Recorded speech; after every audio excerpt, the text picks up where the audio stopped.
Okay. நம்ம நல்ல ஒரு இன்னைக்கு உங்களுக்குன்னு உட்காரும்போது தேவன் ஒரு அருமையான ஒரு வார்த்தையை, நல்ல ஒரு ஃபீஸ்ட் உங்களுக்காக குடுத்துருக்கிறாரு. அது நல்லபடியா கேளுங்க. இது வந்து நான் உட்காந்து ஏதோ ப்ரிப்பேர் பண்ணிட்டு வர்றது அல்ல. இது ஆவியானவர் சபைக்காகவும், உங்கள ஒவ்வொருத்தருடைய ரகசியத்தில நீங்க ஜெபிக்கிற பிரேயருடைய ஆன்சர்ஸ் இதெல்லாம் இல்லையா? அப்போ உங்க வாழ்க்கைக்கான விஷயங்களா தான் தேவன் இத குடுக்குறார். ஆமென். ஆமென். நம்ம வசனத்திற்கு உள்ளே போவோம் முதல்ல. Joshua book of Joshua 3:11. இதோ சர்வ பூமிக்கும் ஆண்டவராய் இருக்கிறவருடைய உடன்படிக்கை பெட்டி உங்களுக்கு முன்னே யோர்தானிலே போகிறது. ஆமென். உடன்படிக்கை பெட்டி யோர்தானின் உங்களுக்கு முன்பதாக போகிறது. இதிலிருந்து தான் பார்க்க போகிறோம். உடன்படிக்கை பெட்டி இல்லையா? உடன்படிக்கை பெட்டி அப்படின்னு நம்ம பார்க்கும்போது முதல்ல அந்த வார்த்தையை கொஞ்சம் புரிஞ்சுக்கணும். உடன்படிக்கை இல்லையா?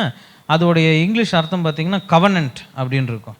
உடன்படிக்கை, கவனன்ட் இதெல்லாம் என்னென்னா ஒரு ஒப்பந்தம் இல்லையா? ஒரு ரூல்ஸ் அண்ட் ரெகுலேஷன்ஸ். இல்லை நீ இனிமேட்டு இப்படிலாம் என்ன பண்ணணும், இருக்கணும். உடன்படிக்கைன்றது எல்லா இடத்துலையும் என்ன பண்ணுது, இருக்க தான் செய்யுது. இப்போ இந்தியாவில் வாழ்கிறோன்னா இந்தியாவில் வாழ்கிற ஒரு குடிமகனுக்கு ஒரு உடன்படிக்கை இந்தியன் கவர்மெண்ட்டோட என்ன பண்ணுது, இருக்குது. அதை தான் நம்ம இந்தியன் பீனல் கோட் அப்படின்னு சொல்கிறோம் இல்லையா? ஐபிசி சட்டம் அப்படின்றோம் இல்லையா? அப்போ நீ இங்கே வாழ்கிறீன்னா நீ இதெல்லாம் என்ன பண்ணணும், ஃபாலோ பண்ணணும். நீ இந்த மாதிரி தான் இருக்கணும். இதுதான் உனக்கு எனக்கும் இருக்க என்னது உடன்படிக்கை, கவனன்ட். இதுக்கு நீ ஓகே சொல்கிறீன்னா தான் நீ சிட்டிசன் இல்லையா? அப்போ அதே மாதிரி நீங்கள் எந்த இடத்துக்கு போனீங்கனாலும் அங்கே என்ன இருக்கும், ஒரு உடன்படிக்கை இருக்கும். அங்கே இருக்க ஒரு சிட்டிசன்ஸுக்கோ, இல்லை அங்கே இருக்க ஒரு கூட்ட ஜனத்துக்கும், அங்கே இருக்க அரசாங்கத்துக்கும், இல்லை அங்கே ஆள்கின்ற ஒருவருக்கும் என்ன பண்ணியிருக்கோம், ஒரு உடன்படிக்கை இருக்கும். நீ இதை தான் என்ன பண்ணணும், ஃபாலோ பண்ணி ஆகணும். நீ இதை தான் பண்ணணும். நீ இதை தான் பண்ணுறியா? இந்த மாதிரி ஒரு உடன்படிக்கை கண்டிப்பாக இருக்கும். அதே மாதிரி தேவனுக்குள்ளாக இருக்க நம்ம யாவருக்கும் தேவனுக்கும் நடுவில் என்ன இருக்குது, ஒரு உடன்படிக்கை இருக்குது. ஆமென். பழைய ஏற்பாடில் உடன்படிக்கைன்றது வேறு இல்லையா? அங்கே வந்து 100 பேர் இருக்கான்னா 100 பேருக்கும் ஒரே உடன்படிக்கை தான் இல்லையா? ஒரு மாற்றமும் இல்லை. 1000 பேர் இருந்தாலும் 1000 பேருக்கும் என்னது தான், ஒரே ஒரு உடன்படிக்கை தான். 1000 பேரும் இதை தான் என்ன பண்ணணும், ஃபாலோ பண்ணணும்.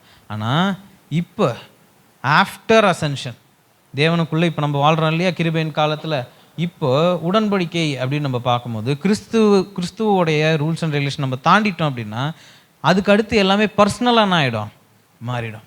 அப்போ இங்கே இருக்க ஒருத்தரும் உங்களுடைய ஜபத்தில், உங்களுடைய நாட்களில் கண்டிப்பாக தேவனோட என்ன பண்ணுறீங்க, நீங்கள் எல்லாருமே பேசுகிறீங்க தானே? பேசுகிறீங்க. அப்போ தேவன் நிறைய விஷயத்தில் உங்களை கடைப்பிடிக்க சொல்லியிருப்பார், நிறைய விஷயத்தில் விட சொல்லியிருப்பார், நிறைய விஷயத்தை ஃபாலோ பண்ண சொல்லியிருப்பார் இல்லை?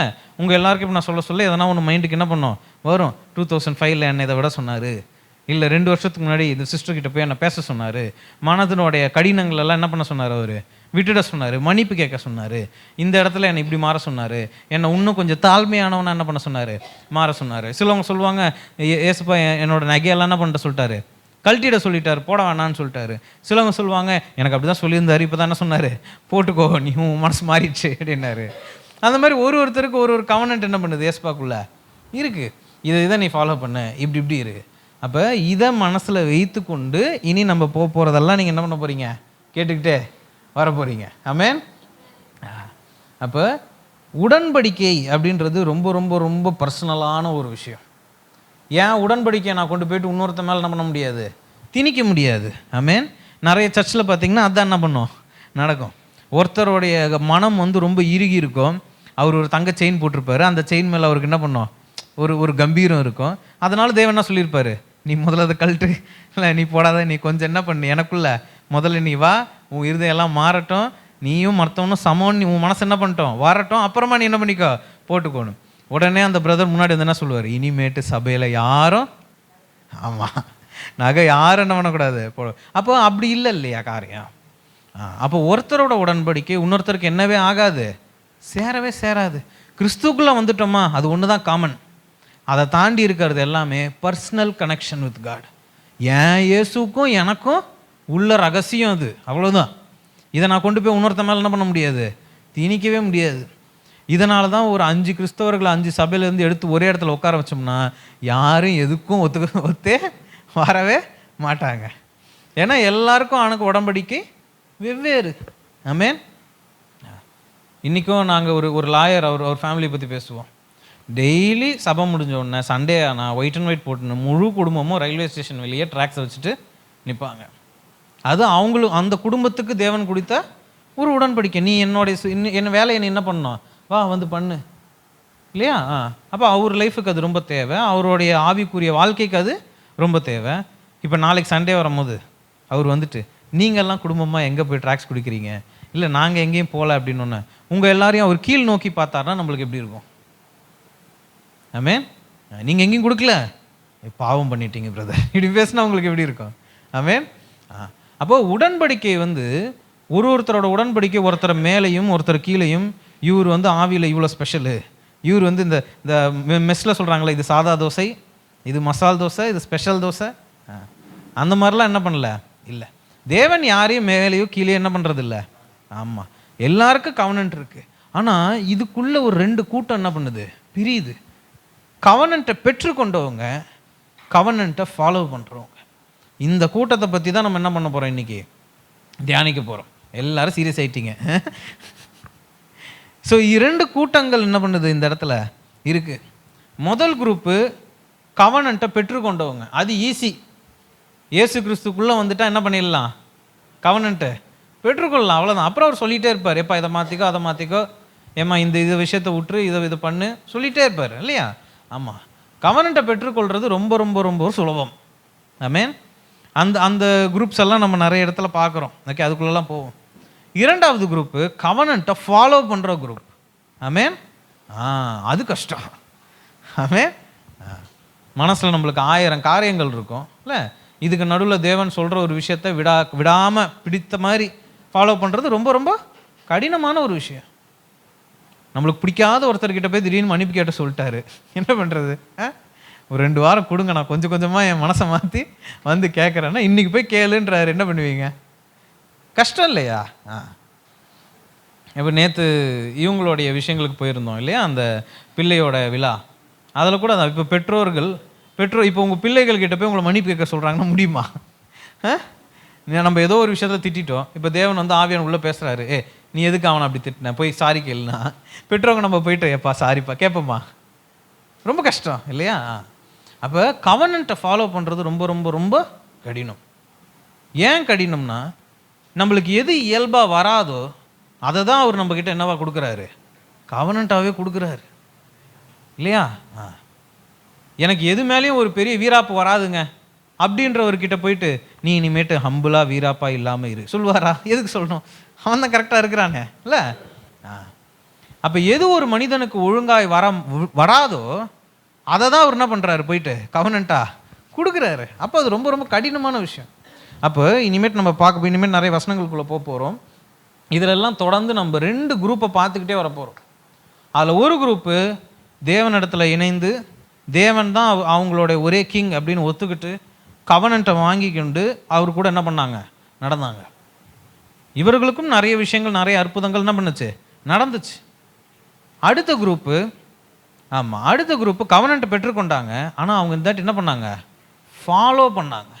அது ரொம்ப கஷ்டம். அப்போ இவர்கள் வாழ்க்கைக்கும் அவர்கள் வாழ்க்கைக்கும் என்ன வித்தியாசம்?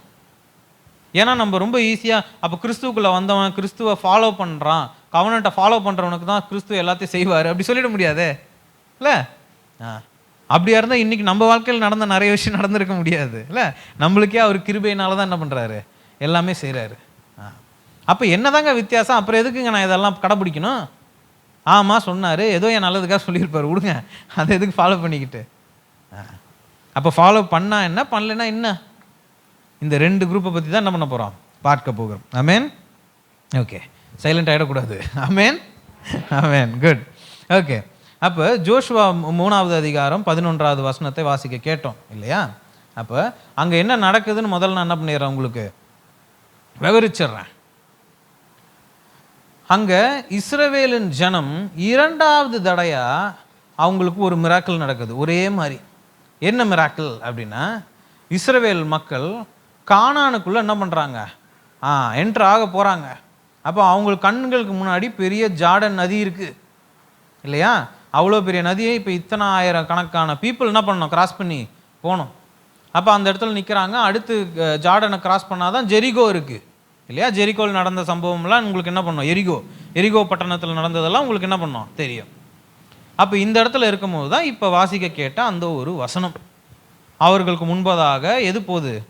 உடன்படிக்கை பெட்டிய ப்ரீஸ்ட் என்ன பண்ணுறாங்க? தூக்கி கொண்டு போகிறாங்க. அவங்க போன மாத்திரத்தில் தண்ணி என்ன பண்ணுச்சா? 2 பிளந்துருச்சு.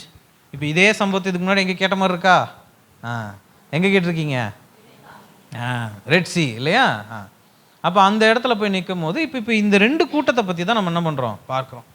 இப்போது ஒரு கூட்டம் பின்னாடி தண்ணி, இப்போ ஜோஷுவா கூட இருக்க கூட்டத்தை இப்போ நம்ம வசனத்தை படி கேட்டோம் இல்லையா? அவங்க திருப்பி அவங்க பின்னாடி பார்த்தாங்கன்னா பார்வோன் இருக்கானா? இல்லை. வேற ஏதாவது கூட்டம் அவங்கள துரத்தி கொண்டு வருதா? இல்லை. எங்கேருந்தாவது தப்பித்து ஓடிக்கொண்டு இருக்கிறார்களா? எதுவுமே இல்லை. ஆனால் அங்கே இன்னொரு கூட்டம் இருக்குது. சிவந்த சமுத்திரத்துக்கு முன்னாடி என்ன பண்ணது? நின்ன கூட்டம். அவங்க திரும்பி பார்த்தா அவங்களுக்கு என்ன தெரியும்? அப்போ பார்வோன் என்ன பண்ணான்? துரத்தனா. இவங்கெல்லாம் பயந்து என்ன பண்ணிட்டு இருந்தாங்க? ஓடிட்டு இருந்தாங்க. நம்மளுக்கு காலம் ரொம்ப கம்மியாக இருப்பதனால நிறைய வசனத்துக்குள்ளே இன்றைக்கி போகிறது இல்லை. சரிங்களா? நீங்கள் அப்புறமா கேளுங்க. நான் நோட்ஸில் இருக்க வசனம்லாம் என்ன பண்ணுறேன் உங்களுக்கு எடுத்து கொடுக்குறேன், வீட்டில் போய் படிங்க. அப்போ ஒரு கூட்ட ஜனம் தே ஆர் அப்ரெஸ்ட் அப்படின்னா என்னென்னா, அவர்கள் என்ன பண்ணுறாங்கன்னா அவர்களை துரத்தக்கூடிய ஒரு கூட்டம் என்ன பண்ணுச்சு? இருந்துச்சு. அவன் கடைசி வரைக்கும் ஓடிக்கிட்டே தான் என்ன பண்ணான்? இருந்தான். அவனை பார்வோன்னு ஒருத்தன் துரத்திக்கிட்டே இருந்தான். தேவன் வந்து நான் தான் உன் தேவன் கூட்டத்தை எடுத்ததுக்கு அப்புறமா கூட அவனை ஒருத்தன் என்ன பண்ணான்? துரத்திக்கிட்டே இருந்தான். ஒரு மிராக்கலாக நடந்துக்கிட்டே இருந்துச்சு. வானத்துலேருந்து மண்ணா பொழிஞ்சிச்சு. அத்தனை வருட காலங்கள் வனாந்தரத்தில் என்ன பண்ணாங்க? வாழ்ந்தாங்க. ஆனாலும் ஒரு நிறைவான ஒரு வாழ்க்கையானா இல்லை. ஏன்னா வனாந்தரத்தில் தான் என்ன பண்ணி ஆகணும்? வாழ்ந்தாகணும். மண்ணாக தான் சாப்பிட்டாகணும். பின்னாடி பார்த்தா ஒருத்தன் என்ன பண்ணுவான்? துரத்துவான். இல்லை, இது வந்து கவனன்ட்டை பெற்றுக்கொண்ட கூட்டம். ஆமென். ஆனால் ஃபாலோ பண்ணாங்களா? இல்லை. நிறைய இடத்துல என்னாச்சு? பிரேக் ஆச்சு. ஆமென். இரண்டாவது ஒரு கூட்டம் பார்க்குறோம். இப்போ ஜோஷுவா கூட நிற்கிற ஒரு கூட்டம் ஒன்று இருக்குது. ஆமென். அந்த கூட்டத்தை யாரும் என்ன பண்ணல? துரத்தலை. இங்கே இவங்க தான் அப்ரஸர். அப்படின்னா என்னென்னா, இவன் தான் 4 பேர் என்ன பண்ணுறான்? துரத்துறான். இவன் இன்னொருத்தனோட கண்ட்ரிக்குள்ளே என்ன பண்ணுறான்? இப்போ போய் அங்கே போர் எடுத்து அவன்தெல்லாம் இவன் என்ன பண்ணிக்கிறான்? சொந்தமாக்கிக்க போகிறான். அப்போ இதுதான் மிகப்பெரிய டிஃப்ரென்ஸ். நீங்கள் கவர்னண்ட்டை மட்டும் வாங்கிட்டு இருக்க ஒரு கூட்டத்தை பார்த்தீங்கன்னா, உலகம் அவங்கள என்ன பண்ணிக்கிட்டே இருக்கும்? துரத்திக்கிட்டே இருக்கும். அவங்க வேலை செய்கிற இடமா இருக்கட்டும், அவங்களுக்கான படிப்புகளாக இருக்கட்டும், அவங்க ஒரு வீடு கட்டணும்னு நினச்சாலாக இருக்கட்டும், அவங்களுக்கான எந்த ஒரு ட்ரீமாக இருக்கட்டும், உலகம் அவங்கள துரத்திக்கிட்டு இருக்கும். தேவ கிருபையினால் அவங்க என்ன பண்ணிக்கிட்டு இருப்பாங்க? தப்பிச்சுக்கிட்டு இருப்பாங்க. ஆமென். எந்த இடத்துல போனாலும் பார்வோன் என்ன பண்ணுவான்? நிற்பான். பார்வோனோட சேனை எப்போ பார்த்தாலும் அவங்க கூட நின்றுக்கிட்டே இருக்கும், மிரட்டிக்கிட்டே இருக்கும். ஆஃபீஸில் 100 பேர் வேலை செய்கிறான், 10 பேர் வேலை செய்கிறான், என்னை மட்டும்தான் சார் இவன் வந்து துரத்துறான். பார்வோன் துரத்துவான். பார்வோனோட வேலை என்னதான்? துரத்துறது தான் அவன் வேலை. ஆமென். அப்போ தேவனை நான் ஒத்துக்கிட்டேன். அவர் தான் என் தேவன். அவர் எனக்காகவும் என் குடும்பத்துக்காக நிறைய கவனன்ட்லாம் கொடுத்துருக்காரு. பட் நான் அதை செய்யலைன்றதுக்காக அவர் ஒன்றும் என்னை அடிக்கல மாட்டார். ஆமென். ஆனால் பார்வோன் துரத்துவான். அவனோட கைகள்லேருந்து தேவன் என்ன பண்ணுவார்? நம்மளை காப்பாற்றிக்கிட்டே வந்துக்கிட்டே இருக்க வேண்டியதுதான். ஆனால் இப்போ 2வது ஒரு கூட்டத்தை பார்க்குறோம். இந்த கூட்டம் தான் மற்றவனை என்ன பண்ணுது? துரத்துது. உலகமே இவந்து தான் இல்லையா? இவன் போகிற இடம் எல்லாம் இவந்து தான். வசனம் சொல்லுது, அந்த கானான்ன்ற அவ்வளோ பெரிய இடத்துக்குள்ள 7 பெருங்கூட்டங்கள் வாழ்ந்து கொண்டு இருந்தாங்க. அந்த 7 பெருங்கூட்டங்களும் வித்தின் அ இயர், ஒரு வருஷத்துக்கு முன்னாடி அவன் முழுசாக என்ன பண்ணிட்டான்? போயிட்டான், முடிஞ்சிருச்சு. அப்போ முழு உலகம் இந்த 2வது கூட்டத்துக்காக வச்சிருக்கு. இவனை துரத்துறதுக்கு யாரும் இருக்க மாட்டாங்க. ஒரு வேலைக்கு போனால் இவன் தான் அந்த இடத்துல பெஸ்ட் எம்ப்ளாயி. ஒரு படிப்புன்னு எடுத்தால் இவனுக்கு தான் மார்க் என்ன பண்ணும்? அதிகமாக வரும். எந்த இடத்துக்கு போனாலும் பாராட்டும் பெருமையும் இவனுக்கு தான். ஆமென். இவனுக்கு இருக்க கவர்னன்ட் ஒன்று தான். எதுவும் எந்த இல்லைங்க, எல்லாம் தேவன். அதை சொல்கிறது மட்டும்தான் இவன் வேலை. ஆமென். அப்போ ஒரு கட்டத்துக்கு மேலே ஒரு விரக்தி வருதுங்க. நான் நவுந்து போயிட்டே தான் இருக்கேன். என் வாழ்க்கை வந்து மினிமலிஸ்டிக்காகவே போயிட்டே இருக்குது. ஒரு லைனுக்குள்ளேயே என் வாழ்க்கை சுற்றிக்கிட்டே இருக்குது. மாதமானால் இவ்வளோ தான், இதுக்குள்ளேயே தான் வாழணும், இப்படியே தான் போகுது. நான் ஒரு ஆவரேஜ் ஸ்டூடெண்ட் தான். என் சம்பளம் ஒரு ஆவரேஜ் சம்பளம் தான். நான் வீடு கட்டணும்னு நினச்சேன், இப்படி தான் நிற்கிது. நான் பிள்ளை வைக்கணும்னு நினைக்கிறேன், இப்படி தான் நிற்கிது. எல்லாமே இங்கே தாங்க இருக்குது. என்னை எவனோ ஒருத்தன் துரத்திக்கிட்டே இருக்கான், நான் ஓடிக்கிட்டே இருக்கேன். நான் கடைசியாக எப்போ நிம்மதியாக உட்காந்து எல்லாத்துலேயும் பெருமையும் எல்லாத்துலேயும் நிறைவையும் நான் என்னைக்கு பார்த்தேன்னு எனக்கு ஞாபகமே இல்லைன்னா, இன்னைக்கு தேவன் உங்களிடத்துல பேசுகிறார். ஆமென். முதல் கூட்டத்தில் வர்றது ஈஸி, 2வது கூட்டில் வாழ்கிறது கஷ்டம். ஆமென். டஃப், இம்பாசிபிள் இல்லைண்ணா, அதுதான் இங்கே நல்ல செய்தி. ஆமென். தேவன் சொல்வதை எல்லாம் கேட்டுக்கொண்டு நிறைவேற்றி கொண்டு அவர் கொடுக்குற எல்லா கவனன்ட்டையும் கேட்டு கேட்டு கேட்டு ஒரு குடும்பம் நிறைவேற்றிக்கிட்டே இருக்குமானால் அந்த குடும்பத்துக்கு நிறைவை கொடுக்க தேவன் வல்லமையாக இருக்கிறார். ஆமென். அந்த பிள்ளையோட படிப்பில் நிறைவை கொடுக்க, அந்த குடும்பத்தோட சம்பாத்தியத்தில் நிறைவை கொடுக்க. யாருக்கெல்லாம் சம்பாத்தியத்தில் நிறைவு வேணும்? ஆமென். படிப்பில் நிறைவு, சம்பாத்தியத்தில் நிறைவு, சாப்பாடில் நிறைவு, வீடு கட்டுறதில், பிள்ளை பெற்பதில், வாழ்வதில் நிறைவு எப்போ வரும்? அவரு எனக்கு கொடுத்த கவனன்ட்டை நான் ஃபாலோ பண்ணுறேனா?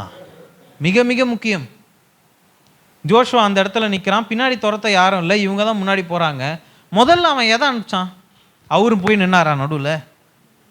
எது முன்னே போகுது? உடன்படிக்கை பெட்டி போகுது. ஆமென். உடன்படிக்கை பெட்டி தான் அவனுக்கு முன்னாடி என்ன பண்ணுது? போகுது. அப்போ உடன்படிக்கையை எவன் ஒருத்தன் நிலைத்து நிற்கிறானோ அவன் வாழ்க்கையில் நடைபெற வேண்டிய அனைத்து விஷயமும் நடைபெறும். ஆமென். அப்போ அந்த காலத்தில் உடன்படிக்கை பெட்டி. சரி, உடன்படிக்கை பெட்டி என்ன? அது எதை சிம்பிளைஸ் பண்ணுது? அது அப்படின்னா என்ன அப்படின்னா, தேவனுடைய பிரசன்னம் என்ன பண்ணுச்சு? அது மேலே இருந்துச்சு.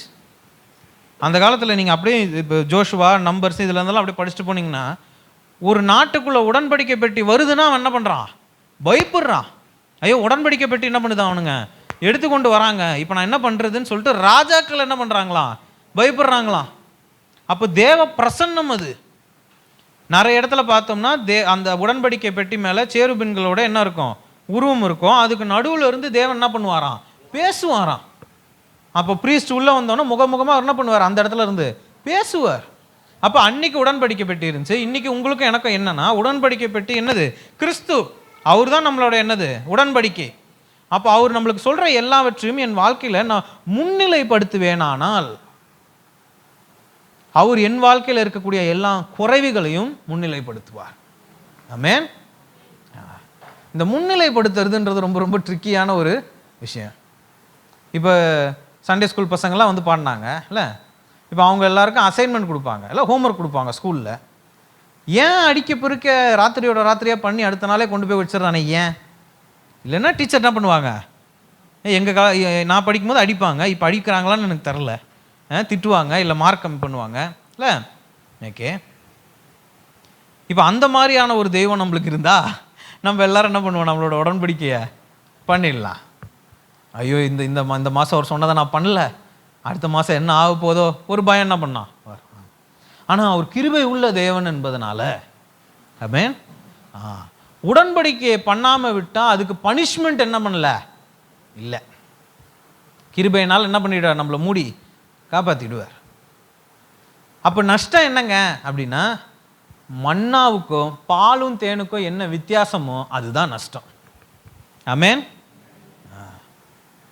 மன்னா நல்லா தான் இருந்துச்சு இல்லை? அதில் எந்த விதமான மாற்று கருத்தும் இல்லை.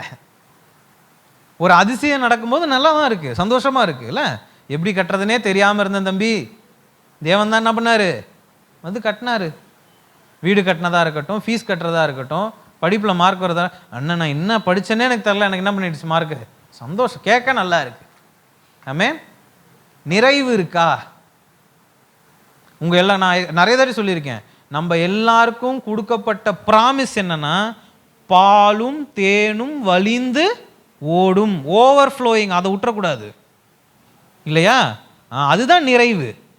நிறைவுனா ஏதோ உனக்கு தேவையான அளவு கொடுக்குறேன், அது எப்படி நிறைவாகும்? ஆமென். அப்போ ப்ரையாரிட்டைஸ், முன்னிலைப்படுத்துவது. ஆமென். அப்போ கவனன்ட்டை ஒரு குடும்பம் முன்னிலைப்படுத்துமே ஆனால் அங்கே அந்த நதி என்ன பண்ணும்? பிளக்கப்படும். முழுமைத்துவம் என்ன பண்ணும்? கொடுக்கப்படும். அப்போ முன்னாடி இந்த ஜென்ரேஷனுக்கு கொடுக்கப்படாத கானான் ஏன் பின்னாடி இந்த ஜென்ரேஷன் கொடுக்கப்பட்டுச்சு? ஏன்னா புது கவனன்ட். ஆமென். அப்போ ஜோஷுவா திரும்பி அவங்க எல்லாரையும் உட்கார வச்சு ரெண்டாவதாக வந்த எல்லா சந்ததிக்கும் ஜார்டன் ரிவரை கிராஸ் பண்ணதுக்கு அப்புறமா சர்க்கம்ஸ்டன்ஸ் என்ன பண்ணுறாரு? ஒப்பந்தம் இதுதான், இது உனக்கு புரியுதா அப்படின்னு கேட்குறாரு. ஆமென். அப்போ அந்த ஹிஸ்ட்ரியை நம்ம படிக்கும்போது பார்க்குறோம், அந்த முழு நதியும் பிளக்கப்பட்டதுக்கு அப்புறமா, இஸ்ரேல் முழுவதும் இந்த பக்கம் வந்ததுக்கு அப்புறமா நடுவில் யார் நிற்கிறான்னா, இந்த இந்த பாக்ஸை தூக்கி கொண்டு ப்ரீஸ்ட் என்ன பண்ணுறாங்க, நடுவில் நிற்கிறாங்க. அவங்க அங்கே நிற்கிறதுனால தான் எல்லாமே என்னென்னு இருக்குது, பிளந்து இருக்குது, வலி உண்டாகி இருக்குது. எல்லாரும் இந்த சைடு கிளம்பி வராங்க. வந்ததுக்கு அப்புறமா நீங்கள் படிச்சிங்களே ஆனால் அங்கே ஜோஷுவா கிட்ட தேவன் என்ன பண்ணுறாரு, பேசுகிறார். பேசி ஒரு கோத்திரத்துலேருந்து ஒருத்தனை சூஸ் பண்ணி நீ திருப்பி என்ன பண்ணு, பாதி தூரம் உள்ளே அமிச்சு, இப்போ தண்ணி எல்லாம் பிளந்துருச்சுல்ல, அப்போ உள்ள கீழே ஃபுல்லாக கல் மண்ணுன்னு இருக்கும் பார்த்தீங்களா, அங்கேருந்து 12 கற்களை என்ன பண்ணு வெளியே கொண்டு வான்றாரு. வெளியே கொண்டு வந்து இவங்க கிராஸ் பண்ண இடம் பேர் கில்கால். அந்த இடத்துல 12 கல் இப்படி சர்க்கிளாக வச்சு என்ன பண்ணுறாரு, வைக்கிறாங்க. வச்சுட்டு அவங்க சொல்கிறாங்க, இதை ஏன் பண்ணுமே ஆனால் நாளைக்கு உங்களுடைய சந்ததி என்னம்மா இது, என்னம்மாப்பா என்ன இது, இது ஏதோ 12 கல் இப்படி ரவுண்டாக வச்சுருக்கீங்களே, என்னது இது அப்படின்னு கேட்டால் அவனை கூப்பிட்டு என்ன பண்ணுமா, சொல்லு, நாங்கள் இங்கேருந்து வந்தோம், இந்த தாட்டி என்னை எவனும் என்ன பண்ணல, துரத்தியெல்லாம் வரல, நான் தான் இங்கே இருக்கிறத எல்லாத்தையும் எடுத்துக்கொள்கிறதுக்கு நான் என்ன பண்ணேன், வந்தேன். என் தேவன் எனக்காக இதை என்ன பண்ணார், பிளந்து கொடுத்தாரு. அதோடைய அச்சாடி தான் இது என்ன பண்ணுது, இந்த கல்லிங்க வச்சிருக்கிறது. ஆமென். இதுதான் அவங்களுக்கு கொடுக்கப்பட்ட கவனன்ட். இன்றைக்கும் நீங்கள் நிறைவில் வாழ்வீர்களானால் உங்கள் பிள்ளைகள் உங்களை பார்த்து, எதுக்குப்பா சண்டே காலையில் போன கொஞ்ச நேரம் தூங்க விடுங்கப்பா, நான் மெதுவாக வரேன் அப்படின்னா, நீங்களும் அன்றைக்கி அவங்க அந்த 12 கல்லை பார்த்து சொன்ன மாதிரி நீங்களும் என்ன பண்ணுவீங்க, அப்படி இல்லைடா அப்பா, நீ இன்னைக்கு பார்க்குற மாதிரி அன்னைக்கு இல்லை, அம்மா நீ இன்னைக்கு பார்க்குற மாதிரி அன்னைக்குனா இல்லை, எங்கள் வாழ்க்கை அங்கே ஆரம்பிச்சிச்சு, இல்லை வனாந்திரத்தில் ஆரம்பிச்சிச்சு, இன்னைக்கு இவ்வளோ பெரிய வீடு, இவ்வளோ பெரிய இடம், இப்படி ஒரு சம்பளம், இப்படி ஒரு வாழ்க்கை, நம்மளுக்கு எதனா ஒன்றுனா கேட்குறதுக்கு சபைக்குள்ளே இத்தனை பேர், இதெல்லாம் கொடுத்துருக்காங்களே, ஆனால் அதுக்கு அச்சாதி தான் இந்த கல் இல்லை, அதுக்கு அச்சாதி தான் சண்டே நான் காலில் போயிட்டு என் தேவனை என்ன பண்ணுறேன்னா துதிக்கிறேன். ஆமென். ஏம்மா பாட்டு பாடும் போது அழுவுறீங்க அப்படின்னு ஒரு குழந்தை வந்து கேட்டுச்சுன்னா நீங்கள் என்ன பண்ணணும், சொல்லணும், இல்லைடா நான் இத்தனை வருஷம் எகிப்தில் இருந்தேன், அவனுக்கு புரியாது. ஆமென். உங்களோட எகிப்து என்னவோ அதை நீங்கள் சொல்லி இங்கேருந்து என்ன பண்ணார், என்ன கொண்டு வந்தார், அதோட அச்சாதி தான் இங்கே இதை பார், இதை ஊற்றுது பார் அம்மாவுக்கு, இந்த கண்ணீர் வருது பார், இதுதான் அது. ஆமென். நீ நீ நீ நீ ஏன் எப்போ பார்த்தாலும் இப்படியே சண்டே ஆனால் ஓடிடுறியே, எங்கள் கூட வெளியே வர மாட்டியா அப்படின்னு கேட்டால் ஃப்ரெண்ட்ஸுங்கிட்ட நண்பர்கள் என்ன பண்ணணும், சொல்லணும், என் அச்சாடி இந்த 12 கல், நீ இன்னைக்கு பார்க்குற மாதிரி நான் இல்லை, ஒரு காலத்தில் நான் வேற ஒரு மனிதன், தேவன் என்ன பண்ணார், மாற்றினாரு. ஆமென். அப்போ இந்த மாதிரி ஒருத்தருக்கு ஒரு கவனன்ட் என்ன பண்ணுது, கொடுக்கப்பட்டிருக்கு. இந்த எல்லா கவனன்ட்டையும் நம்ம நிறைவேற்ற தேவன் நம்ம வாழ்க்கையில் கொடுக்க வேண்டிய நிறைவே அவர் என்ன பண்ணுறாரு, கொடுக்குறார். ஒரு குடும்பத்திற்கு தேவையான நிறைவை அவர் என்ன பண்ணுறாரு, கொடுக்குறாரு. தனி மனிதனுக்கு தேவையான நிறைவை அவர் என்ன பண்ணுறாரு, கொடுக்குறாரு. அப்போ இன்னைக்கு காலையில் நம்ம எல்லாரும் விலகி கொண்ட வேண்டிய ஒரு விஷயம் இருக்குது. ஆமென். நம்ம அடுத்தடுத்த விஷயம் போவோம், கவலைப்படாதீங்க. ஓகே, எல்லாரும் விலகி கொள்ள வேண்டிய ஒரு விஷயம் இருக்குது. உங்களோட கவனன்ட்டை ஏன் பிரதானப்படுத்தணுன்றதை என்ன பண்ணிக்கணும், விளங்கிக்கணும். அதுக்கு டைம் லிமிட் என்ன பண்ணல இல்லை, அதை எந்த டீச்சரை வந்து என்ன பண்ண மாட்டாங்க, கேட்கவே மாட்டாங்க. கடைசி வரைக்கும் முடிச்சியா பண்ணியா இது என்ன பண்ண மாட்டாங்க, கேட்க மாட்டாங்க. யாரும் கை கொடு அடிக்கிறேன் பாரு, இன்னும் யாரும் எதுவும் அடிக்க மாட்டாங்க. இல்லை, கிருபை இருக்குது, கிருபை நம்மளை என்ன பண்ணிக்கும், தாங்கிடும். அதுக்கு டைம் லிமிட்டே இல்லை. நீங்களா அதை முன்னிலைப்படுத்தினா மட்டும்தான் அதை என்ன பண்ண முடியும். அப்போ இன்னைக்கு வந்து ஒரு ரிமைண்டர் கால். ஆமென். 5 வருஷத்துக்கு முன்னாடி ஒன்று சொன்னனே ஞாபகம் இருக்கா அப்படின்னு இப்போ ஒரு சத்தம் என்ன பண்ணோம், காதில் கேட்கும். 3 மாதத்துக்கு முன்னாடி ஒன்று பண்ண சொன்னனே பண்ணியா அப்படின்னு இன்னைக்கு ஒன்று என்ன பண்ணோம், சத்தம் கேட்கும். ஆமென். அந்த அந்த சத்தத்துக்கு எதுவும் வந்து அதை நீ செய்ய வைக்க உன்னை வற்புறுத்தாது. ஆமென். நம்மளா அதை முன்னிலைப்படுத்துவோமே ஆனால் தேவன் அவரோட விஷயத்தை நம்ம வாழ்க்கையில் முன்னிலைப்படுத்துவார். ஆமென். ஓகே, அடுத்து எண்ணாகமம் 14வது அதிகாரம் 6-9 வாசிக்க கேட்போம்.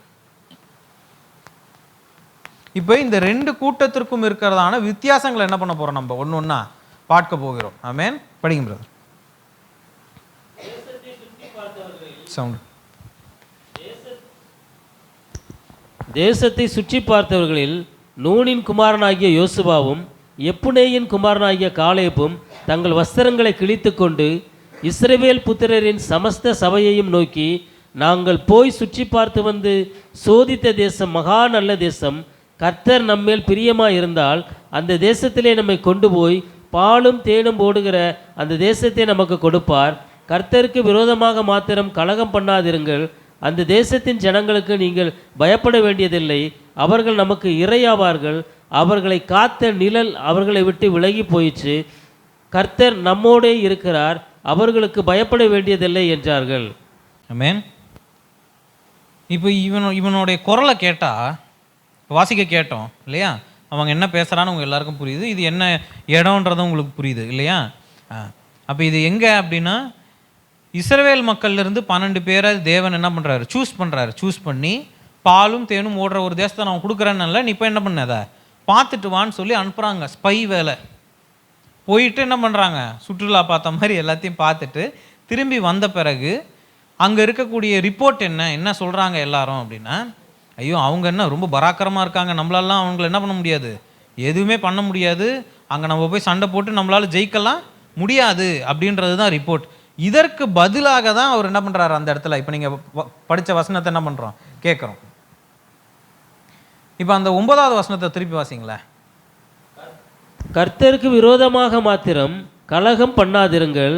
அந்த தேசத்தின் ஜனங்களுக்கு நீங்கள் பயப்பட வேண்டியதில்லை. அவர்கள் நமக்கு இரையாவார்கள். அவர்கள் நமக்கு இங்கே எவனா அவன் பயப்படுற மாதிரி எதனா தெரியுதா? எகிப்தில் இத்தனை வருஷமாக அடிமையாக இருந்து வந்த ஒரு கூட்டம் இல்லை. அப்போ ஒரு அடிமைத்தனத்தோடைய மைண்ட் செட்டை எங்கேயாவது அவன் பேசுறதுல எதனா தெரியுதா? அவர்கள் நமக்கு இரையாவார்கள்ன்ட்டான். இறைனா என்ன?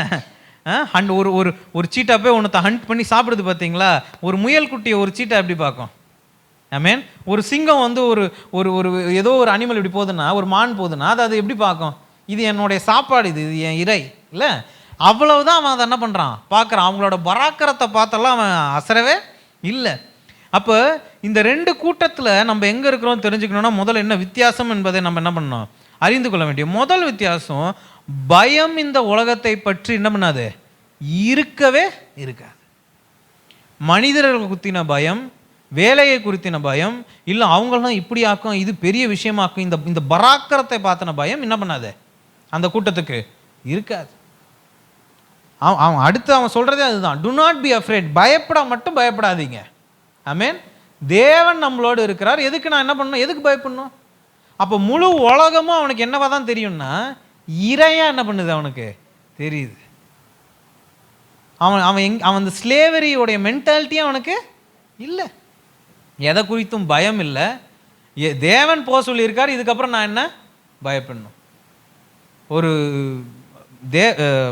தேவ மனிதன் எப்பவுமே சொல்லுவார், ஒரு நல்ல தேவ மனிதனுக்கு இருக்க வேண்டிய ஒரே பயம் என்னன்னா, இது தேவன் சொன்னதா, அவ்வளோதான். ஆமேன். ஏன்னா இது தேவன் சொன்னதே, ஆனால் எனக்கு அந்த இடத்த என்ன பண்ணிட்டார், தேவன் கொடுத்துட்டார், அவ்வளோதான். இதுக்கப்புறம் நான் அதுக்காக பயப்பட வேண்டியது இல்லை. தேவன் சொல்லாத இடத்துக்கு நான் ஆசைப்படுவேன், ஆனால் தான் நான் என்ன பண்ணணும், பயப்படணும். ஆமேன். தேவன் சொல்லாத படிப்புக்கு நான் போனாலோ, தேவன் சொல்லாத வேலைக்கு நான் ட்ரை பண்ணாலோ, இல்லை தேவன் சொல்லாத விருப்பத்தை நான் வளர்த்துக்கிட்டா தான் நான் என்ன பண்ணணும், யோசிக்கணும், பயப்படணும். அப்போ இந்த இடத்துல இவர் பேசுகிறத கேளுங்க. அவன் வந்து எனக்கு இறையா என்ன பண்ணுவான், தேவன் மாற்றி கொடுத்துட்டாரு.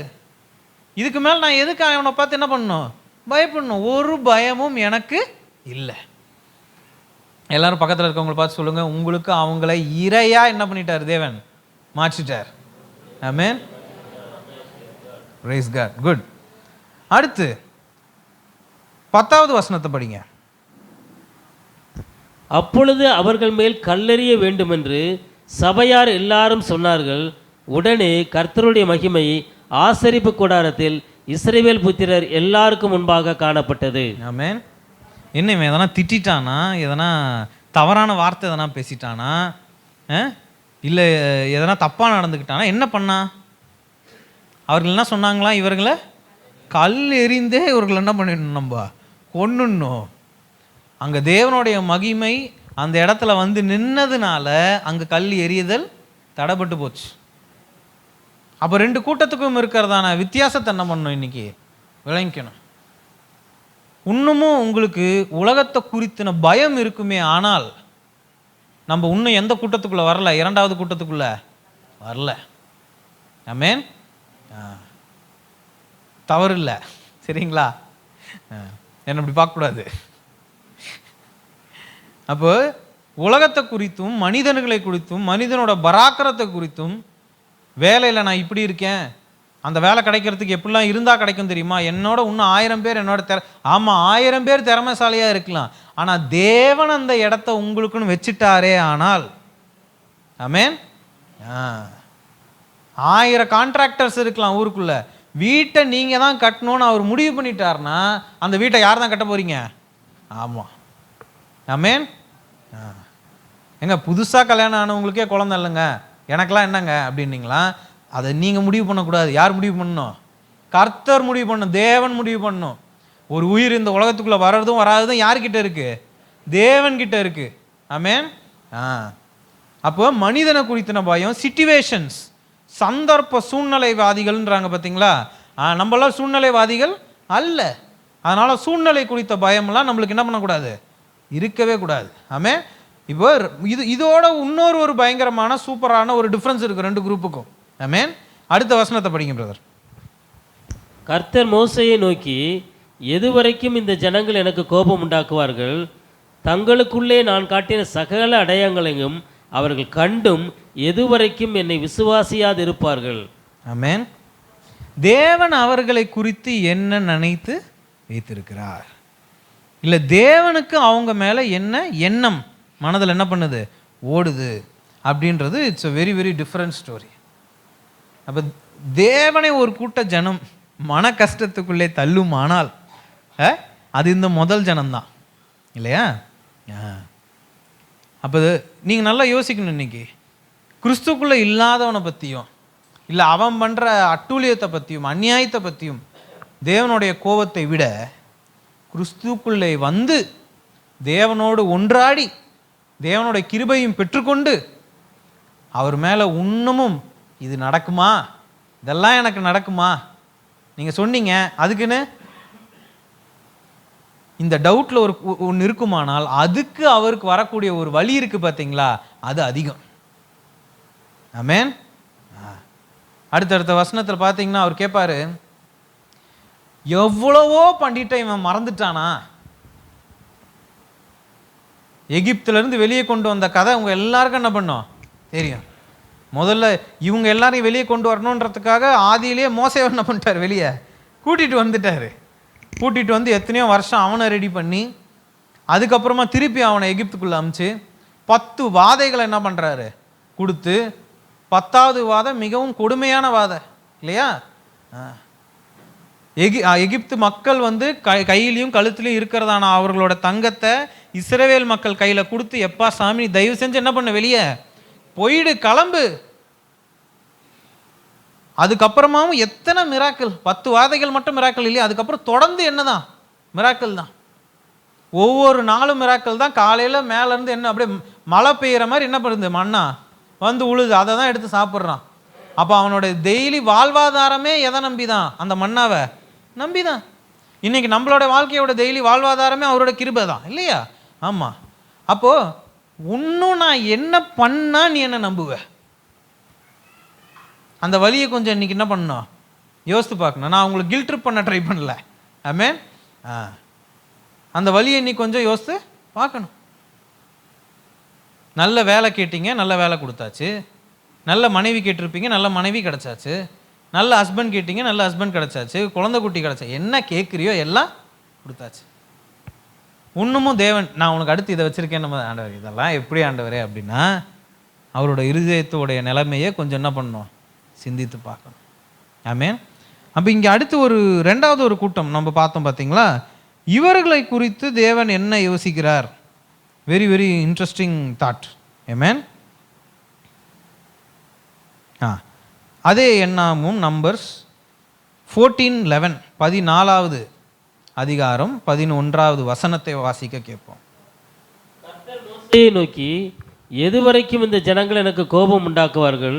தங்களுக்குள்ளே நான் காட்டின சகல அடையாளங்களையும் அவர்கள் கண்டும் எதுவரைக்கும் என்னை விசுவாசியாது இருப்பார்கள்? ஓகே ஓகே 24வது வசனம். என்னுடைய தாசனாகிய காலேப் வேறே ஆவியை உடையவனாய் இருக்கிறபடியினாலும் உத்தமமாய் என்னை பின்பற்றி வந்தபடியினாலும் அவன் போய் வந்த தேசத்திலே அவனை சேர பண்ணுவேன், அவன் சந்ததியார் அதை சுதந்திரித்துக் கொள்ளுவார்கள். ஆமென். வேறே ஆவி. ஆமென். இங்க தேவன் ரெண்டாவது குரூப்பை பத்தி என்ன யோசிக்கிறாருன்றதை நம்ம என்ன பண்ணிக்கலாம், வேலைக்கலாம். அவரோட இருதயம் அவங்களை பத்தி எப்படி போகுதுன்னு.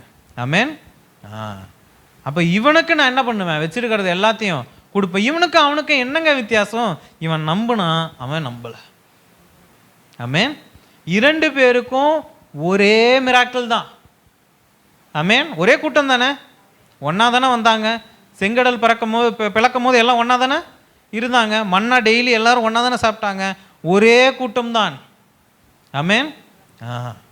ஆனா இவனுக்குள்ள வேறே ஆவி என்ன பண்ணிச்சான் இருந்துச்சா? என்னங்க, எதனா பேய் எதனா ஆடிச்சா? இன்னும் இவனுடைய ஆவி தேவனுடைய வார்த்தையின் மீது மிக மிக மிக தெளிவா என்ன பண்ணுச்சு, இருந்துச்சு.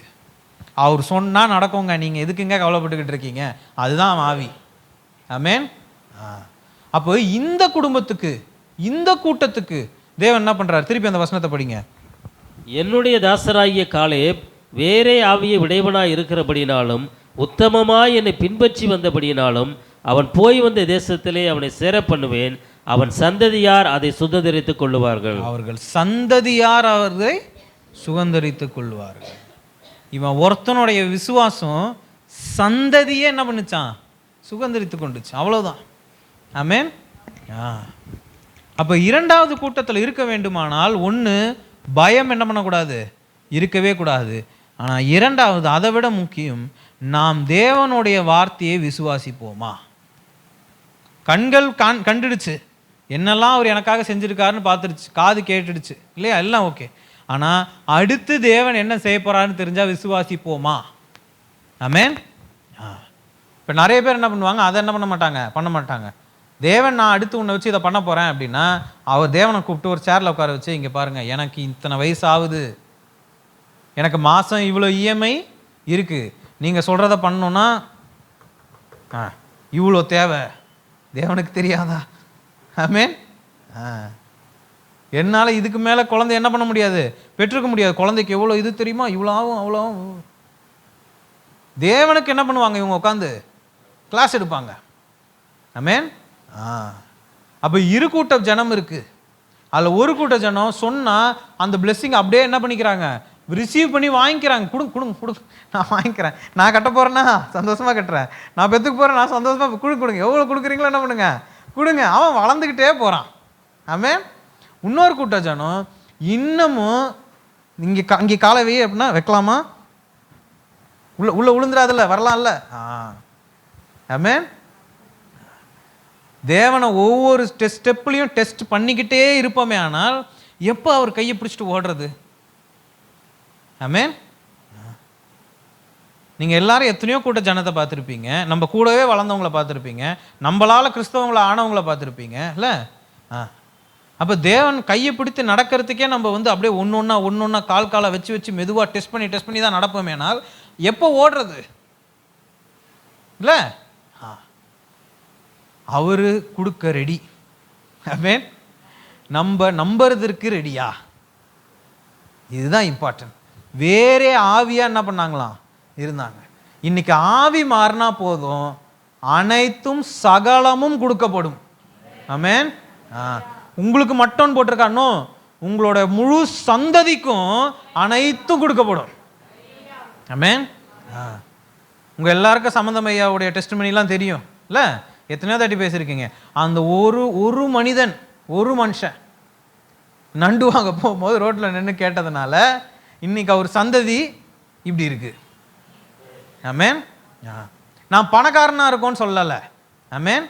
இந்த ஊழியத்தை பண்ணுறதுக்கு ஒரு திராணி என்ன பண்ணியிருக்கு, கொடுக்கப்பட்டிருக்கு. ஆமென். அப்போது தேவனுக்கு தேவை ஒரு மனிதன். அந்த மனிதனா இன்னைக்கு நீங்கள் இருப்பீங்களா?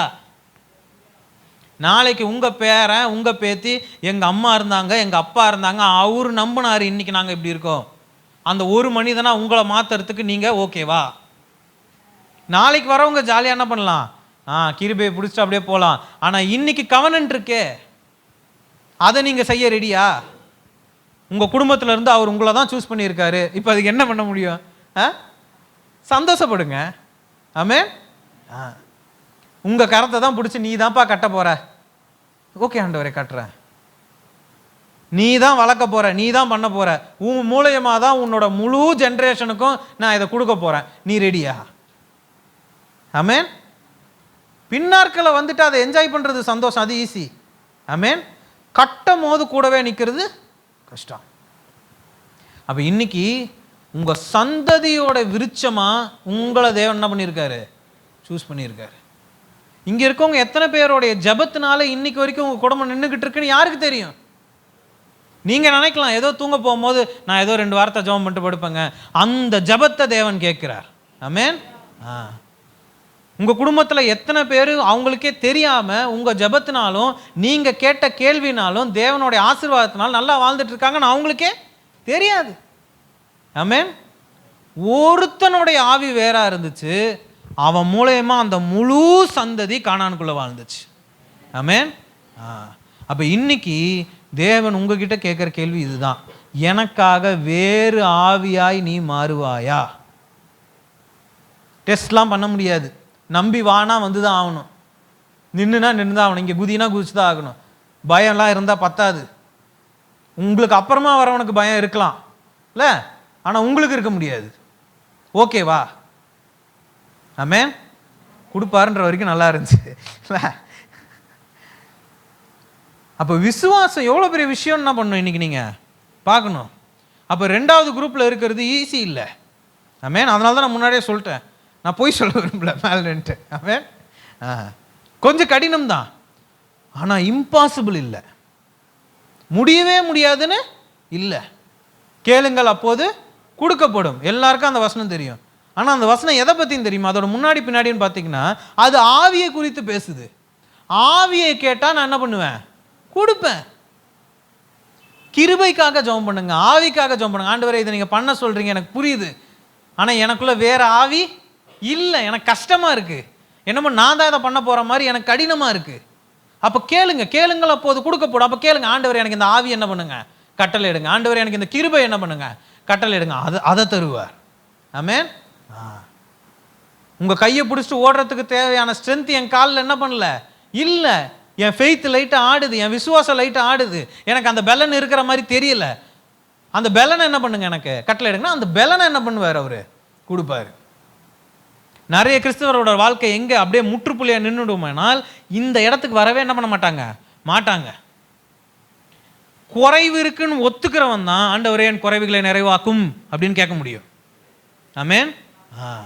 எனக்கு வீக்னஸே இல்லை, எனக்கு குறைவே இல்லை, நான் பார்த்துப்பேனாக்கும், எனக்கு தெரியுமாக்கும், என் குடும்பத்தை நான் பார்த்துப்பேன்னா நீங்கள் தான் பார்த்துக்கணும். தேவன் என்ன பண்ண மாட்டார்? முடியாது, வர மாட்டாருன்னு இல்லை, வர முடியாது. நீங்கள் இடம் கொடுத்தா தானே. அப்போது மற்றவங்க ஒத்துக்காமல் இருக்கலாம், ஆனால் தேவன் இன்னைக்கு உங்களை தான் சூஸ் பண்ணியிருக்காருன்னா நீங்கள் உங்களோட குறைவுகள் என்ன என்பதை தேவன்கிட்ட பேசி தான் ஆகணும், வேற வழி இல்லை. ஆமென். குறைவுகளை நிறைவாக்கும் தேவன் நம்மளுக்கு கிடைத்ததுக்கு நம்ம மிக மிக மிக பாக்கியசாலிகள். ஆமென். நம்மளோட வீக்னஸில் அவரோட ஸ்ட்ரென்த் பர்ஃபெக்டாக இருக்குது அப்படின்னு வசனம் என்ன பண்ணுது? சொல்லுது. பர்ஃபெக்டாக இருக்குன்ற வார்த்தை அங்கே ரொம்ப முக்கியம். நம்மளோட வீக்னஸில் அவரோட ஸ்ட்ரென்த் வந்து ஒழுங்காக உட்காரல, இல்லை என்னோட அதிகமாக இருக்கும், அதெல்லாம் இல்லை. உன் வீக்னஸ் தான் எனக்கு என்ன பண்ண, எனக்கு தேவை அதுதான். உனக்கு வீக்னஸ் இருக்குது, நீ ஒத்துக்கிறியா, அதுதான் எனக்கு தேவை, அவ்வளோதான். மீதியை நான் என்ன பண்ணிப்பேன்? பார்த்துப்பேன். மீதி ஏன் வேலை, நீ ஏன் பயப்படுற? ஆமென். அப்போ 2வது குரூப்பில் இருக்கான் பார்த்தீங்களா, அவனோட வேலை முதல் குரூப்பில் இருக்கிறவனோட கொஞ்சம் என்னதான் கடினம்தான். ஆமென். ஆனால் அந்த கடினத்தை தேவனிடத்தில் கேட்பீங்களே ஆனால் அவர்கள் என்ன அதை என்ன பண்ணுவார்? நேர்த்தியாக அதை செய்வார். ஆமென். உங்களால் முழு சந்ததியும் நாளைக்கு என்ன பண்ணோம்? ஆசீர்வதிக்கப்பட்டு வாழும். ஆமென். ஆமென். எடுங்க ஆதியாகமம் 1:28.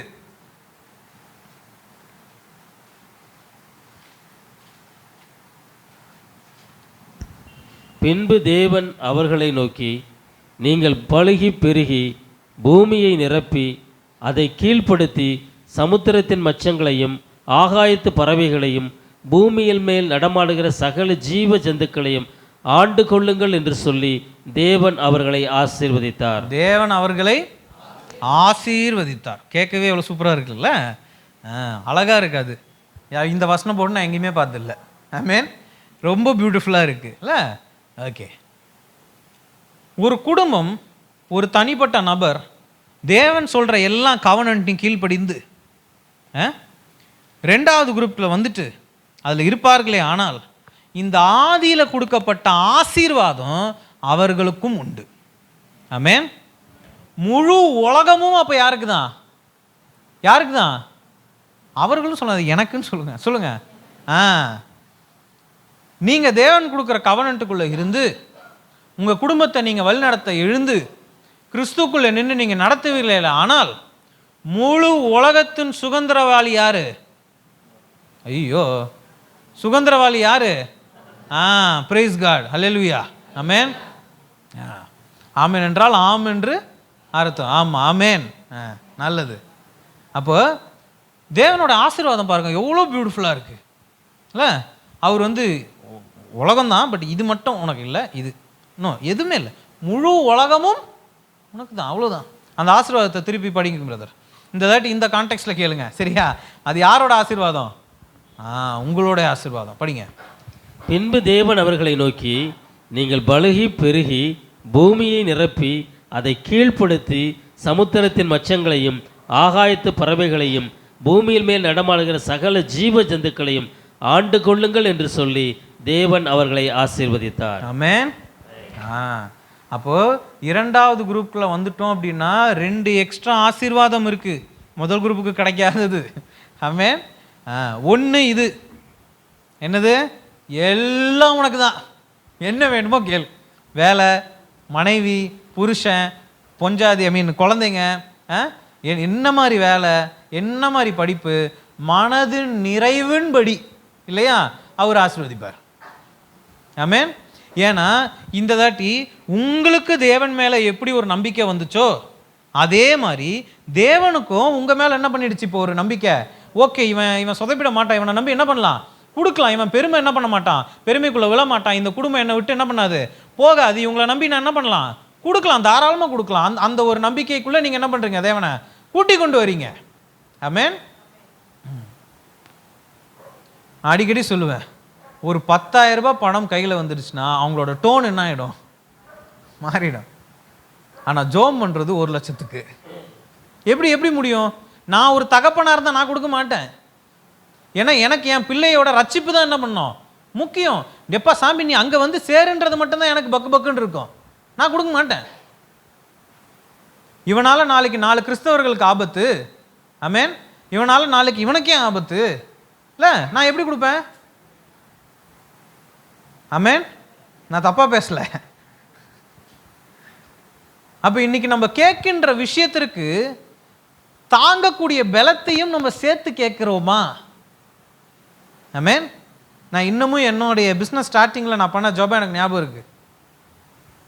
ஆண்டவரே எனக்கு இதெல்லாம் தேவை, இவ்வளோ தேவை, இது தேவை, ஆனால் இது எல்லாத்தையும் தாங்குகின்ற அளவு எனக்கு தேவையான கிருபை என்ன பண்ணணும், தரணும். நான் இதுலேருந்து வழி மாதிரி போயிடக்கூடாது. அதை அவர் ஆசீர்வதித்தார், அதை அவர் கேட்டார். ஆமென். அப்போ முதலாப்பு உங்கள் சால்வேஷன் தான். ஆமென். முதலாப்பு தேவனுக்கும் உங்களுக்கும் இருக்கிறதான பர்சனல் கனெக்ஷன் தான். அதை ஹார்ம் பண்ணுற மாதிரி நீங்கள் எதனா ஆசீர்வாதம் கேட்பீர்களே, ஆனால் அதை அவர் என்ன பண்ண மாட்டார், கொடுத்தாருன்னா அவர் நல்ல தகப்பன் இல்லைல்ல. ஆமென். அப்போ உங்களுக்கு கொடுத்த எல்லா கவனன்ட்லையும் நீங்கள் நல்ல சிங்கம் மாதிரி கிரகிச்சித்து நிற்பீங்களே, ஆனால் உங்களுக்கு இந்த ஆசீர்வாதம் வைக்கப்பட்டிருக்கு, கொடுக்கப்பட்டிருக்குன்ற சொல்கிறத விட வைக்கப்பட்டிருக்கு. வேணுன்றவன் போய் என்ன பண்ணலாம், எடுத்துக்கலாம். It is up for taking. எவனுக்கு வேணுமோ அவன் என்ன பண்ணலாம், போய் எடுத்துக்கலாம். உலகம் உனக்கு தானா, உனக்கு தான். தெய்வனே உலகம் உனக்கு தான் சொன்னதுக்கப்புறமா ஆண்டவரே என்ன ஆண்டவரே இதெல்லாம், அப்போ தான் அவருடைய மனசு என்ன பண்ணுது, வலிக்குது. அடப்பாவி, உனக்காக நான் இவ்வளோ செஞ்சேனே, உனக்கு ஞாபகம் இல்லையா? எத்தனையோ. இப்போ நான் அப்படியே இந்த மைக் அப்படியே பாஸ் பண்ணேன்னா ஒருத்தரும் எத்தனை சாட்சி சொல்லுவீங்க? ஆமென். உங்கள் வாழ்க்கையே பயங்கரமான சாட்சி தான் இல்லையா? அவ்வளோ தேவனுக்கு க்ளோரி தர மாதிரி அத்தனை சாட்சி சொல்லுவீங்க. ஆமென். நேற்று ஃபங்க்ஷனுக்கு வந்துருக்கவங்க பார்த்து வந்துருக்கலாம். ஜானட் சிஸ்டர் அவங்க அழகான ஒரு சாட்சி என்ன பண்ணாங்க, சொன்னாங்க. அந்த சாட்சிகள் உண்மையானால் இனிமேட்டு வரப்போற ஆசீர்வாதங்களும் உண்மையே. ஆமென். உங்க குடும்பத்துக்கு அவர் வைத்திருக்க ஒரு செல்லான ஆசீர்வாதமும் உங்க குடும்பத்துக்கு தான், அது வேற எங்கேயும் போகாது. ஆமென். அப்போ முதல் விஷயம், உலகம் யாருக்கு தான்? Without no limit. சில கிறிஸ்தவர்களோட நம்பிக்கை இல்லைன்னா எல்லாமே ஒரு அளவோடு, நிறைய என்ன பண்ணக்கூடாது, கேட்கக்கூடாது. அது மற்ற ஆட்கள் வேணா அந்த நம்பிக்கைகளுக்குள்ள என்ன பண்ணலாம், இருக்கலாம். ஆனால் என் தகப்பனுக்கு லிமிட் என்பதே என்ன இல்லை. அவர்கிட்ட கேட்கறதுக்கு நான் எதுக்கு கூச்ச பண்ணணும்? ஆமென். எல்லாமே ஒரு அளவோடு வச்சுக்கணும் sister. No, there is no limit to goodness. உங்களுக்கு நல்லது செய்வதில் அவர் ஒரு லைனை வரைஞ்சிட்டு இதை தாண்டி நான் உனக்கு கொடுக்க மாட்டேனோ, நான் எந்த அளவு அவர்கிட்ட போக நான் ரெடியோ அந்த அளவு அவர் கொடுக்கறதுக்கும் ரெடி. அப்போ என் வாழ்க்கையோட லிமிட் யார் கையில் இருக்குன்னா, இன்னைக்கு நான் விசுவாசத்தோட நடக்க ரெடியா, அதுதான் என் வாழ்க்கையோட லிமிட். எல்லாமே இவ்வளோதான் இருக்கு பிரதர், இவ்வளோதான் இருக்கு, கம்மியாக தான் இருக்குன்னா உங்கள் விசுவாசத்தின் எல்லை என்னமோ அந்த எல்லை தான் உங்கள் வாழ்க்கையோட நல்லதோட எல்லை. ஆமென். அப்போ என் விசுவாசம் பலனா இருக்கு, நான் கேட்டுக்கிட்டே இருக்கேன் அப்படின்னா அவர் கொடுத்துக்கிட்டே இருப்பார். ஆமென். அதில் அவருக்கு அதில் எந்த விதமான பிரச்சனையும் இல்லை. ஆமென். இப்போ இரண்டாவதாக இன்னொரு பிளெஸ்ஸிங் ஒன்று இருக்கு. ஆமென். என்னங்க உலகத்தில் இருக்கிறது எல்லாமே கொடுப்பேன்ட்டாரு, இதுக்கப்புறம் என்னங்க பிளெஸ்ஸிங் அப்படின்னா, இதோட இன்னும் ஸ்பெஷலான ரொம்ப ஆசீர்வாதமான ஒரு பிளெஸ்ஸிங் இருக்கு. ஆமென். ஜோஷுவா 5வது அதிகாரம் 9வது வசனத்தை வாசிக்க கேட்போம். கர்த்தர் யோசுவாவை நோக்கி, இன்று எகிப்தின் நிந்தையை உங்கள் மேல் இராதபடிக்கு புரட்டி போட்டேன் என்றார். அதனால் அந்த ஸ்தலம் இந்நாள் வரைக்கும் கில்கால் எனப்படுகிறது. ஆமென். இது மிகப்பெரிய ஒரு ஆசீர்வாதம். எகிப்துடைய நிந்தையை என்ன பண்ணாரா? நிந்தைனா என்னங்க? ஏன்னா அதை புரியாமல் இந்த வசனம் என்ன பண்ணாது, புரியாது. நிந்தனா என்ன? அவமானம், அசிங்கம், ஷேம், கில்ட். ஆமென். உலகத்தையே போய் ஆண்டுடலாம். திடீர்னு ஒரு ஆர்டிக்கல் வரும், இவர் 5 வருஷத்துக்கு முன்னாடி இவருக்கு என்ன ஆச்சு தெரியுமா? ஆமென். நல்ல புது வீடு கட்டியிருப்பீங்க, அன்னைக்கு கை கொடுத்துட்டு என்ன சொல்லுவாங்க, அப்புறம் அன்னைக்கு ஏதோ ஒரு பிரச்சனை நீங்களே, அது என்னாச்சு பிரதர், அது போயிடுச்சா? எகிப்து நிந்தைகளை விலக்கி போட்டுட்டார். இனிமேட்டு எகிப்து நிந்தை நம்மளுக்கு கிடையாது. பழையது எல்லாம் என்னாச்சா, மரித்து போச்சு. அது இனிமேட்டு இல்லை, புதுசு மட்டும்தான். இன்னைக்கு நீங்க போய் மாறினீங்கனாலும் பழையதெல்லாம் என்ன ஆயிடுச்சு, போயிடுச்சு. உங்களுக்கு எதிராக ஒருத்தனும் உனக்கு ஞாபகம் இருக்கா, நீ எகிப்தில் மாட்டின்னு இருந்தியே, இந்த அடிமைத்தனத்தில் இருந்தியே, உனக்கு ஞாபகம் இருக்கா, இவனை ஞாபகம் இருக்கா அப்படின்னா, இல்லை எனக்கு ஞாபகம் இல்லை. நான் கும்பிட்ற தேவனுக்கும் ஞாபகம் இல்லை. எனக்கு எதிராக அதை எவனும் எடுத்துக்கிட்டு என்ன பண்ண முடியாதான், இனிமேட்டு வர முடியாது. ஆமென். நிறைய கிறிஸ்தவர்களுக்கு அவர்கள் வாழ்க்கை மாறின பிறகு இருக்கக்கூடிய முதல் நிந்தை என்ன தெரியுமா? ஐயோ, அவன் என்னுடைய அழுக்கில் என்ன பார்த்துருக்கிறானே, நான் எப்படி இப்போ இன்னைக்கு போய் இப்படி நிற்கிறது, நான் போய் எப்படி அவனுக்கு சுவிசேஷத்தை எந்த முகத்தை வச்சு நான் சுவிசேஷம் என்ன பண்ணுறது அவனுக்கு சொல்கிறது? என் அழுக்கில் அவன் என்ன பண்ணியிருக்கான், பார்த்துருக்கிறான். என் வாயிலேருந்து தகாத வார்த்தை வரதை அவன் என்ன பண்ணியிருக்கான், கேட்டிருக்கிறான். நான் எகிப்தில் மாட்டின்னு இருந்ததை அவன் என் கண்ணு முன்னாடி நின்று பார்த்துருக்கிறான். வசனம் சொல்லுது, அந்த நிந்தையை தேவன் புரட்டி போட்டார். ஆமென். அந்த நிந்தைய மனிதனோ இல்லை உங்களுடைய ஓன் உற்று உறவு யாராக இருந்தாலும் சரி, அந்த நிந்தையை இனிமேட்டு யாருமே எடுத்து உங்க முன்னாடி என்ன பண்ண முடியாது, வைக்க முடியாது. ஆமென். Praise God. அப்போ நிந்தையை புரட்டி போட்டாருன்னா நீங்கள் ஏதோ இதுலேயும் சில பேர் என்ன நினைப்பாங்கன்னா, தேவன் மனுஷிட்டாரு, பட் மனுஷன் எப்போ வேணா எடுத்துகிட்டு சொல்லலாம். நோ, மனிதனும் எடுத்துகிட்டு விடுறதுக்கு தேவன் என்ன பண்ண மாட்டார், விட மாட்டார். ஒருபோதும் என்னை வெட்கப்படுத்துவது, அவமானப்படுத்துவது என் தேவனுடைய சிந்தை அல்ல. ஆமென். இங்க இருக்க எத்தனை பேர் கை உயர்த்தி சொல்ல முடியும், இயேசுவின் பரிசுத்த ரத்தத்தினால் நான் கழுவப்பட்டிருக்கேன்? உங்க யாருக்கும் நிந்தை கிடையாது. ஆமென். எகிப்தின் நிந்தை மரித்தது. ஆமென். அதை உங்க உற்றார் உணவினர்களோ, உங்க நண்பர்களோ, உங்க குடும்பமோ, உங்க ஓன் தெய்வமோ யாரும் உங்களுக்கு எதிராக என்ன பண்ண மாட்டாங்க, இனிமேட்டு எடுத்து கொண்டு வர மாட்டார்கள். இது முன்னாடி சொன்ன ஆசீர்வாதத்தோட இது பெரிய ஆசீர்வாதம். ஆமென். ஆனால் அந்த இன்னொரு குரூப் இருக்கு பார்த்தீங்களா, அவங்களுக்கு இது கிடையாது, அன்ஃபார்ச்சுனேட்லி. ஆமென். நீங்கள் நம்பர்ஸ்லேயே கூட 14, 13, 14 முழுசாக படிச்சிங்கன்னா ஒரு 10-15 தாட்டி அவங்க எகிப்தை பற்றி தான் என்ன பண்ணுறாங்க, பேசுகிறாங்க. நான் எகிப்துக்கே போயிருப்பேனே, நான் இங்கேயே இருந்திருப்பேனே, நான் அங்கேயே செத்துருந்துருக்கலாமே, இப்படியா இருந்திருக்கேன். எகிப்து நிந்தை அவனை ரொம்ப என்ன பண்ணிக்கிட்டே இருக்கு, தொல்லை பண்ணிக்கிட்டே இருக்கு. அவன் பின்னாடி வந்துக்கிட்டே இருக்கு. அவன் திரும்பி பார்த்தா பார்வோன் நிற்கிறான், அவனை யாராவது துரத்தி கொண்டே இருக்கிறாங்க. அப்போ இன்னைக்கு உங்களுடைய கவனன்ட்டை நீங்கள் ரொம்ப ஒரிஜினலாக எடுத்து நடக்க ஆரம்பிப்பீர்களே ஆனால், உங்கள் விசுவாசத்தின் வாழ்க்கையை நீங்கள் சரி செய்வீர்களே ஆனால், உங்கள் எகிப்து நிந்தை கிடையாது, பார்வோன் கிடையாது, உங்களை யாரும் துரத்துவது கிடையாது. நீங்கள் தான் உலகத்தை துரத்த போறீங்க. இந்த உலகம் உங்களுக்கு தான். ஆமென். குட். இந்த நல்ல நோட்டோட எல்லாரும் அவர்களோட தலைகளை சாயுங்க. நல்லா ஜெபிக்க போகிறோம். இன்னைக்கு நீங்கள் இதுக்கு முன்னாடி உங்கள் குடும்பம் எந்த குரூப்பில் வேணால் இருந்திருக்கலாம். ஆமென். இன்னைக்கு அப்புறமா யூ ஆர் செகண்ட் குரூப், அவ்வளோதான். ஆமென். ஆமென். இந்த எல்லா பிளெஸிங்கும் உங்கள் குடும்பத்துக்கோ இந்த பிஜிஎம் ஃபேமிலிக்கும் தான். ஆமென். எல்லாம் அப்படியே கண்களை மூடுங்க, எல்லாரும் குனிங்க. தேவனுடைய அப்படியே இருதயத்தில் கொஞ்சம் கொஞ்சமாக தேவன்கிட்ட என்ன பண்ணணும், பேச ஆரம்பிக்கணும். ஆமென். நீங்கள் எல்லாரும் பேசுங்க, உங்கள் தேவன்கிட்ட பேசுங்க. என்னை எகிப்திலிருந்து கொண்டு வந்த தேவன், என் கண்கள் காணாத அற்புதங்கள் இல்லை, அத்தனை அற்புதங்களை நான் என்ன பண்ணியிருக்கேன், பார்த்துருக்கேன். என் பிள்ளைகள் வாழ்க்கையில் பார்த்துருக்கேன், என் வாழ்க்கையில் பார்த்துருக்கேன். கட்டவே முடியாதுன்ற வீடு கட்டியிருக்கு, பிறக்காதுன்னு சொன்ன பிள்ளை பிறந்திருக்கு, கிடைக்காதுன்னு சொல்லப்பட்ட ஆயிரத்துக்கணக்கான விஷயமும் கிடைத்திருக்கு. எகிப்திலிருந்து வெளியே கொண்டு வந்த தேவன் என்னை காணானுக்குள்ள கொண்டு போக முடியாதா? என் தேவனுக்கு குறையா? கிடையாது. என் விசுவாசத்தில் நான் நிற்பேனானால் எனக்காக எரிகோவின் மதில்கள் விழும். உதேவாதி தேவனே, அப்பா பிதாவே, அன்பான தேவனே, உம்முடைய பரிசுத்த ரத்தங்கள் எங்களை கழுவப்பட்டு இருக்கிறோம் ஆண்டவரே.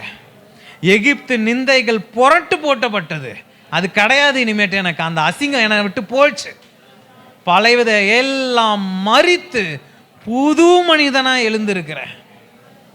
தேவாதி தேவனே, உடன்படிக்கை பெட்டி எனக்கு முன்பதாக அனுப்பித்தீரே, நன்றி ஆண்டவரே. இயேசு கிறிஸ்து எனக்கு முன்னாடி, ஜெய கிறிஸ்து எனக்கு முன்னாடி நடக்கிறாரே, நன்றி. எனக்கு இல்லாத வெற்றிகள் இல்லை, இந்த உலகத்தில் எனக்கு இல்லாத ஒரு நன்மையும் கிடையாது. எல்லா நன்மையும் எனக்கு. என் குடும்பத்திற்கு இல்லாத நன்மை கிடையாது. இங்க எனக்கு வராத படிப்பு இல்லை, எனக்கு வராத காசு இல்லை, எனக்கு வராத நன்மைகள் இல்லை, யாவும் எனக்காக கொடுக்கப்பட்டது. இயேசுவின் பரிசுத்த ரத்தத்தினால் நான் கழுவப்பட்டு இருக்கிறேன். என் வாழ்க்கையில் நீங்க என்னெல்லாம் என்ன செய்யணும்னு சொன்னீங்களோ, இனிமேல் புதுசா நான் ஆரம்பிக்கிறேன். From fresh I will start. எல்லாத்தையும் முதல்ல இருந்து ஆரம்பிக்கிறேன். என்னெல்லாம் செய்யணும்னு சொல்றீங்களோ செய்கிறேன். என் இருதயத்தை மாற்றணுமா, மாற்றிக்கிறேன். எனக்கு அதுக்கு தேவையான திறனை தாங்க. இன்னைக்கு கேளுங்க, உங்கள் வீக்னஸை ஓப்பனாக சொல்லுங்கள், தேவனிடத்தில் சொல்லுங்கள். அவருக்கு தெரியாதா? உங்களோட அந்தரங்கத்தை பார்த்த தேவன் தான். ஒன்றும் பிரச்சனை இல்லை. ஆண்டவரே, இதில் எனக்கு குறைபாடு உண்டு சொல்லுங்க. ஆண்டவரே, இதை நிறைவா எனக்கு மாற்றி தாருங்கன்னு கேளுங்க. உம்முடைய கிருபையினால எனக்கு வேற ஆவியை எனக்கு கட்டளையிடுங்க. ஓ தேவாதி தேவனே, இங்க இருக்க ஒவ்வொரு குடும்பத்தையும் கரங்களை ஒப்பு கொடுக்கிறேன் ஆண்டவரே. உம் கையின் நிழல்களில அவர்களை பாதுகாத்து கொண்டு வரும் என் ராஜாதி ராஜாவே, நீர் வாழ்க அப்பா. பிதாவே, உம் ரத்தத்தினால் நாங்கள் கழுவப்பட்டு இருக்கிறோம் ஆண்டவரே. எங்களுக்கு தேவையான கிருபைகளை நீர் தாங்க. நீங்க எங்களுக்கு மனதின் விருப்பத்தின்படி நீங்க எங்களுக்கு கொடுக்க ரெடி. நாங்களும் விசுவாசத்தில் நடக்க ரெடி. எல்லா அந்நிய சக்தியும், எதிரில் எழுந்திருக்க அந்நிய சக்தி எல்லாத்தையும் இயேசுவின் பரிசுத்த நாமத்தினால் நான் கட்டுகிறேன் ஆண்டவரே. இங்க இருக்க ஒரு குடும்பமும் அவர்களுக்கு தேவையான அனைத்து வழிகளையும் நீ துறக்கிறீரே, நன்றி ஆண்டவரே. எல்லா வழியும் செம்மை ஆகிறது, அதற்காக நன்றி. கல்லும் முள்ளும் எதுவும் கிடையாது. நான் ராஜாதி ராஜாவோட கையை பிடித்து கொண்டு ஓட போகிறேன். இந்த முழு உலகம் என் குடும்பத்திற்கு. ஆமென். ஓ தேவாதி தேவனே, இயேசுவின் பரிசுத்த ரத்தத்தை நாங்கள் பானபாத்திரமா நாங்கள் மாறி இருக்கிறோம். எங்களுக்கு இதுல பங்கு உண்டு. இந்த உலகத்தில் எங்களுக்கு பங்கு உண்டு. இங்க இருக்க அனைத்து நன்மைகளுக்கும் எங்களுக்கு பங்கு உண்டு ஆண்டவரே. உம் பிள்ளைகளா என்று நின்று கேட்கிறோம். எங்களுக்கு தேவையான கிருபையை நீர் கட்டளையிடும். இந்த முழு உலகத்தை சுதந்திரித்து எங்களுக்கு தேவையான அனைத்தையும் நாங்கள் நடத்தி கொள்ள எங்களுக்கு தேவையான கிருபைகளை நீர் கட்டளையிடும். இயேசுவின் பரிசுத்த நாமத்தினால வேண்டி கேட்டுக்கொள்கிறோம் எங்கள் ஜீவனுள்ள நல்ல பிதாவே. ஆமென், ஆமென், ஆமென். ஸ்தோத்திரம். எல்லாம் சேர்ந்து சொல்லுங்க. என் ஆத்துமாவே கர்த்தரை ஸ்தோத்திரி, என் முழுமே பரிசுத்த நாமத்தை ஸ்தோத்திரி. என் ஆத்துமாவே கர்த்தரை ஸ்தோத்திரி, அவர் செய்த சகல உபகாரங்களையும் மறவாதே. ஆமென், ஆமென்.